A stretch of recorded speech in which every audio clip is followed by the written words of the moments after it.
Ang tatlong magkakaibigan. Isang araw, may tatlong magkakaibigan na ang pangalan ay John, Anna at Tasha. Isang araw, pumasok sila sa kanilang paaralan ng maaga at sabay-sabay silang umalis sapagkat pagsakay nila sa tricycle, si Tasha hinanap niya ang kanyang pitaka sa kanyang bag at kanyang napansin wala ang kanyang pitaka sa bag niya at sinabi niya agad ito kila John at Anna. "Uy, John, Anna, nakalimutan ko ang aking pitaka sa bahay. Pwede niyo ba muna akong bayaran?" Sige, ako na lang muna ang magbabayad." "Sige, maraming salamat ah.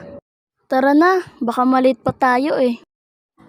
Kinabukasan, pumunta sina John at Anna sa bahay ng kanilang kaibigan na si Tasha.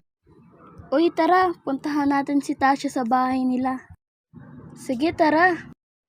Pagkapunta nila sa bahay ni Tasha, tinanong nila sa mama ni Tasha kung nasaan ang kaibigan nila.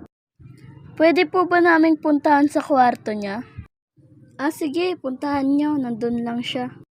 Agad-agad silang pumunta sa kwarto ni Tasha at makita nila itong nakaiga. "Tasha, kamusta ka?" "Eto, nilalagnat."